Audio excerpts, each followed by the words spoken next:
ஸ்ரீ குருப்யோ நமஹ. ஸ்ரீ கணேஷாய நமஹ. சௌந்தர்யலஹரி பூஜை விதிமுறைகளை பற்றி முதல் வீடியோவில் சொல்லியிருக்கேன். அதுக்கான லிங்க் டிஸ்கிரிப்ஷனில் இருக்குது. ஸ்லோகம் 7. ஸ்லோகத்திற்கான மந்திரமும் யந்திரமும். க்ளீம். தேவியின் ரூபம் சர்வ சித்தி மகாலட்சுமி வடிவம். ஜபம் செய்ய வீட்டில் பூஜை அறையிலோ ஒரு தனி இடத்திலோ அழகான தேவியின் திருவுருவ படத்தை வைத்து முன்பு கோலமிட்டு ஒரு காமாட்சி விளக்கோ குத்து விளக்கோ வைத்து சந்தன குங்குமம் இட்டு ஜபம் செய்யும் இடத்தை சுத்தமாகவும் அலங்காரத்துடனும் ஏற்பாடு செய்து கொள்ள வேண்டும். பூஜை விதிமுறை: தங்க தகட்டில் அல்லது செப்பு தகட்டில் விபூதியின் மீது எந்திரம். தினமும் 1000 முறைகள் 45 நாட்கள் அல்லது 12 நாட்கள் வட கிழக்கு முகமாக நோக்கி அமர்ந்து ஜபம் செய்ய வேண்டும். குங்குமத்தினால் துர்கா சகஸ்ரநாமார்ச்சனை செய்ய வேண்டும். சுத்த அன்னம் நெய்யுடன் சேர்த்து தயிர், பழச்சாறு, பானகம், பால் பாயசம் நிவேதனம் செய்ய வேண்டும்.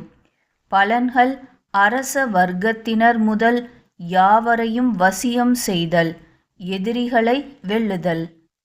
நம்ம சொல்லறது நடக்கணும், நம்ம எதிராளி நம்ம சொல் பேச்சை கேட்கணும்னாலே நமக்கு ஒரு கரிஸ்மா வேணும். அப்படியான ஒரு வசியம் பண்ணக்கூடிய பேச்சாற்றலும் ஒரு பர்சனாலிட்டியும் இந்த ஸ்லோகத்தை ஜபம் செய்வதனால் கிடைக்கும். அப்படி கிடைத்ததும் எந்தவிதமான எதிரிகள்னாலையும் தடை செய்யப்படாமல் மேலும் மேலும் முன்னேற்றம் கிடைக்கும். ஸ்லோகம். க்வனத் காஞ்சீதாமா கரிகலப கும்பஸ்தனநதா பரீக்ஷீணாம் மத்யே பரிணத ஷரஸ்சந்திரவதனா தனுர் பாணான் பாஷம் ஸ்ருணிமபி ததானா கரதலைஹி புரஸ்தாதாஸ்தாம் ந புரமதிதுராஹோ புருஷிகா. ஸ்லோகத்தின் அர்த்தம்: புரமதிது, ஆஹோ புருஷிகா, முப்புறங்களை அழித்தவரின் பேரகந்தை வடிவினளான தேவி.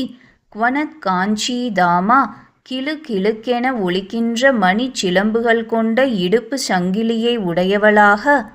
கரிகலப கும்பஸ்தனநதா, பரா, குட்டி யானையின் மஸ்தகம் போன்ற ஸ்தனங்களால் முன் சாய்ந்தவள் போல் தோன்றுகிறவரும். மத்யே பரீக்ஷீணா, இடுப்பில் மிக இளைத்தவளாக.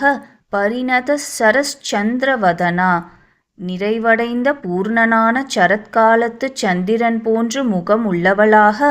கரதலைஹி, உள்ளங்கைகளால். தனுஹு, பாணான். பாஷம், ஸ்ருணிமபி, வில்லையும் அம்புகளையும் பாசத்தையும் அங்குஷத்தையும். ததானா, ஏந்தியவளாக. ந புரதஹா, நம் முன். ஆஸ்தாம், இருக்கட்டும். அம்பிகை சிறிய மணிகள் ஒலிக்கும் ஒட்டியானம் அணிந்தவள். யானையின் மத்தகம் போன்று பெருத்த ஸ்தனங்களால் சற்று வணங்கியபடி தோன்றுபவள்.